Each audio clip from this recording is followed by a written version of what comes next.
Yeah, so I mean, just like we were talking about this last year when we were saying that, the D-line, the guys coming up don't really have a lot of experience. Well, now we have a whole season under our belt, COVID season under our belt.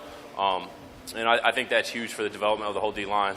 You're really not talking about guys who, lack game experience. We have a whole core group of guys who've had a whole season under their belt now. Now it's getting the guys who don't have that experience. It's great for Ty and I.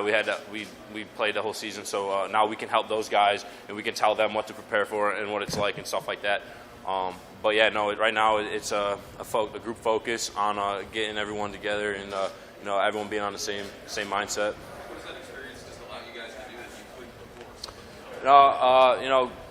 Anyone who comes into in Nebraska or any Big Ten school, for that say, any freshman or anyone who hasn't been on the field and played in front of a team like that or a crowd. We didn't have a crowd last year, but another team like that, it's gonna be something like you've never experienced before. It's hard to explain, but now that it's over with, we've had 6 games or 8 games under our belt. It's time for us to explain how to go about that to the younger guys. Especially this spring, and how crucial it is for the younger guys to develop, and especially with us to develop. Like I said earlier, this spring is for us guys who have played a lot this past season to up our game, and it's for the guys who maybe didn't play so much last year to do up their game so they can play in these games. Coach Tulio, you were saying there's probably not enough reps to go around in the defensive line group. What's the level of competition right now within your unit?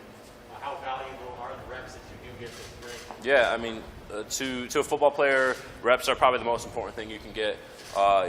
It's tough because I love Ty to death, but I want all of his reps, and I bet it's the same way for him. It's tough. We got a lot of guys in the room, and we all want to up our game, like I said. But you got to deserve those reps. You got to go out there and show that you earn those reps. And I think that's a personal focus for everyone, and that just tags along with the group goal in the end. Because everybody's back, pretty much everybody's back. Do you sense that young guys getting kind of antsy and hungry to get more snaps because they're probably not getting as many as they normally would if they were in the last game? Yeah, I think anyone who really cares about football really wants those reps. And yeah, it's probably in the back of their mind that, hey, we're not losing anyone, and I'm going to have to either really step up my game to pass someone, or I'm just going to be where I was last year. But that's, like I said, that's a personal goal for everyone, is to get those reps and to make plays like that. So I think everyone in their head knows we're not losing anyone, but that's just another way that we can all step up our game. It's going to be a chain reaction. Everyone's going to have to be better at what they're doing. How can you guys get better rushing the passer? Rushing the passer, rushing the passer it's all about practice and getting reps. It's a technique that you have to master, and how you master that is just getting reps and reps and reps. And Coach T does a great job with that. Explaining the little details. It's part of the whole. There's one step that leads to the next, which is the next, and Coach T does a great job of breaking that down. As a whole team or a whole defensive front pass rush, I think we need to be better at closing the pocket, trapping the quarterback, making sure he can't escape. I think we did a decent job with that last year, but it can always get better. And then that's what we're really focusing on today was a lot of third down pass rush stuff, and meetings have been filled with a lot of breaking down stuff like that, and it looked pretty good today.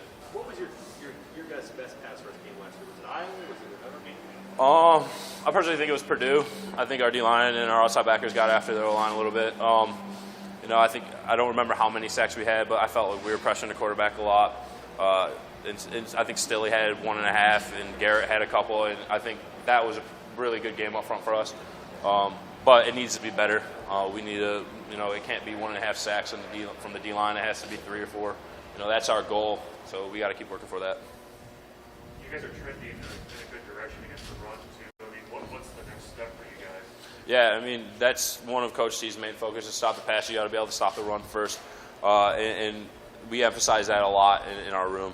I think the next step, I think we did a good job of that this summer, is just getting stronger and being able to take on those big blocks from either two offensive linemen or just taking on a base block, a one-on-one block. I think the next step with that would be finishing the play. I think there was a lot of times last year where we were really close to making a tackle as a D-line, but didn't quite get it. We maybe didn't wrap up enough, or we just were a second too late. I think the next progression in being a great run-stopping team is, like I said, finishing the play. A couple of fourth down runs last year, Minnesota and Rutgers.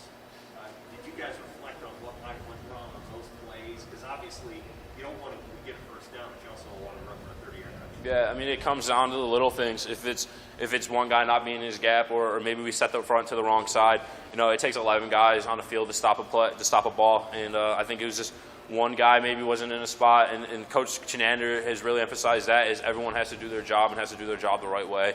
And things like that won't happen, especially on plays like we saw against Illinois, like some big play, like X runs we call them, or where they broke out pretty big run.